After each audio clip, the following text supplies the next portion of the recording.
हमारे अंदर सब गुण हैं, पर हम भोले नहीं हैं, हम सहज नहीं हैं, हम सीधे नहीं हैं, सरल नहीं हैं। का किम कर्म के अवतारश्च धर्म कम शरणम गता। ये 6 प्रश्न हैं, 3 प्रश्नों के उत्तर तो हमने दे दिए। 3 प्रश्नों के उत्तर कथा सुनते सुनते आपको मिलेंगे। तत्पश्चात फिर यहाँ सौनकादि ऋषियों को श्री सूत जी महाराज कथा सुना रहे हैं, और कथा सुनाते हुए एक बहुत सुंदर बात कहते हैं, जो कल पूज्य महाराज जी श्लोक बोल रहे थे मंच से। क्या कि स वै पुंसां परो धर्मो यतो भक्तिर्यदोक्षजे अहैतुक्य प्रतिहता ययात्मा संप्रसीदति धर्मस्वनिष्ठितः पुंसां विश्वक्सेन कथासु यः नोत्पादये दधिरतिं श्रम एव हि केवलम्। बहुत ध्यानपूर्वक सुनो। सभी प्राणी मात्र का परम धर्म क्या है? हम सब जीवात्मा का परम धर्म क्या है? यतो भक्तिर अदोक्षजे। बहुत ध्यान से सब लोग इधर देखो, सुनो। अभी 5 बजे 5:30 तक कथा का समय है, खूब ध्यान से सुनो। आज तो कथा हम कर ही नहीं पाए, बहुत कम बोल पाए, ध्यान से सुनो। सभी प्राणी मात्र का धर्म क्या है? परम धर्म क्या है? आत्म कल्याण, अपने देह का कल्याण। वास्तव में हमारा जन्म क्यों हुआ है? जो इस देह के भीतर जो आत्मा है वो बहुत दिन से भटक रही है। अब हमको मानव बनने का अवसर मिला है, मतलब ठाकुर जी ने हमको मौका दिया है कि अब इस मानव जन्म से तुम ऐसे कुछ करो कि इस आत्मा को सदा के लिए मुक्ति मिल जाए, उसको कहीं ना जाना पड़े। तो हमारा कर्तव्य, हम कर्म करते हैं, कर्तव्य निभाते हैं, संबंध निभाते हैं, ये सब ठीक है, पर मूल कर्तव्य हमारा यह है कि इस देह से ऐसा कुछ करना है जिससे हमारी आत्मा निवृत्त हो जाए। जब भी हमारे प्राण जाए, प्राण सबके जाने हैं, पर वो आत्मा कभी ग्लानि ना करे कि मानव देह में आकर के भी मैंने कुछ नहीं किया। अपनी आत्मा को सद्गति प्रदान करना यह प्रत्येक मानव का कर्तव्य है, और इस कर्तव्य में केवल एक ही सहायक बन सकता है हमारे, क्या? भक्तिर अदोक्षजे। यदो भक्तिर अदोक्षजे। अदोक्षज भगवान श्री कृष्ण का नाम है, अदोक्षज। आज से एक नया नाम बता रहे हैं, बालकों के लिए चाहिए हो तो अदोक्षज। अदोक्षज भगवान की भक्ति करना, और भक्ति भी कैसी करना? अहैतुक्य प्रतिहता।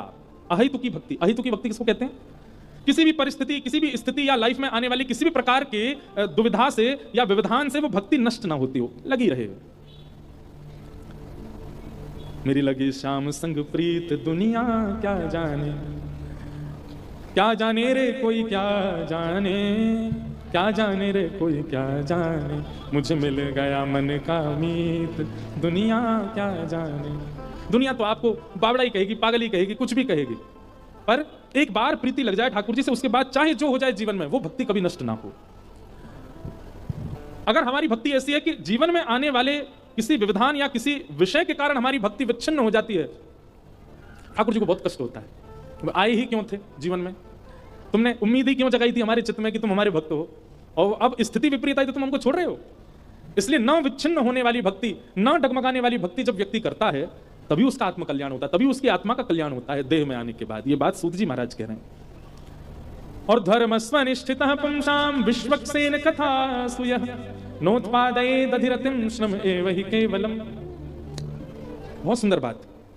आपकी न विच्छिन्न होने वाली प्रीति ठाकुर जी से हो चुकी है, ये कैसे पता चले? ये कैसे पता चले कि जो मेरी भक्ति है ठाकुर जी के चरणों में, वो लंबे समय तक रहने वाली है, अंतिम श्वास तक रहने वाली है, कोई परिस्थिति आ जाए ये भक्ति कभी टूटने वाली नहीं है? ये कहां, कैसे पता चले? इसका प्रमाण क्या है? तब सूत जी कहते हैं, आपकी रति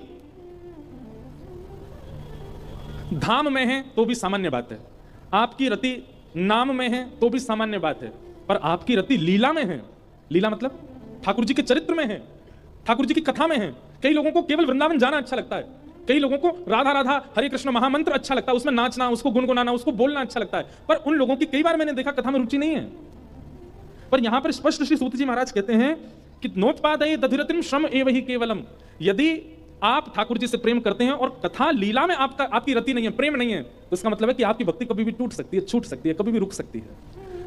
लेकिन कथा में आपकी रति, अब देखो कथा में जिनकी रति, वो आज तक भक्त हैं ठाकुर जी के। कितने प्रमाण दें? प्रभु चरित्र सुन वेको राम लखन सीतामन। कौन है? श्री हनुमान जी महाराज। ठाकुर जी कथा सुनते हैं। पूरी हनुमान चालीसा में, मैंने ये बात पहले भी कही है कथाओं में, पूरी हनुमान चालीसा में गोस्वामी तुलसीदास जी महाराज ने हनुमान जी को क्या प्रिय है ये बता दिया, फिर भी लोग वो नहीं देते हनुमान जी को। लड्डू का भोग लगाएंगे, अकौआ के पत्तों पर राम राम लिख के चढ़ा देंगे, हनुमान जी के आगे क्या कहते हैं, हनुमान चालीसा हनुमान जी को ही सुनाते हैं, बजरंग बाण सुनाएंगे, जबकि गोस्वामी जी अंकित कर रहे हैं प्रभु चरित्र सुन वेको रसिया। ठाकुर जी के चरित्र सुनने के, और केवल रसिया है इतने, मतलब केवल उनको अच्छा लगता नहीं, उस कथा के लिए वो कुछ भी त्याग सकते हैं। हमारे संत जन बताते हैं कि जब भगवान श्री राम साकेत को जा रहे थे, विमान आया लेने के लिए, सब अयोध्यावासियों को लेने के लिए। सब अयोध्यावासी उसमें चढ़ गए, राम जी भी उसमें विराज गए, भरतलाल जी आदि सब। अभी हमारी कथा है राम कथा, हम साल में एक ही राम कथा करते हैं, और वो कथा होगी 24 से 31 दिसंबर रामेश्वरम में। आप लोग जो आ सको आ जाना, नहीं तो टीवी पर ही सुनना। और उस कथा में भी विशेष भरत चरित्र, श्री भरतलाल जी का चरित्र रहेगा। बहुत सुंदर है राम कथा। मैं कभी कभी अपना अनुभव बताता हूँ कि मैंने पहली राम कथा की थी पिछले साल सोमनाथ में।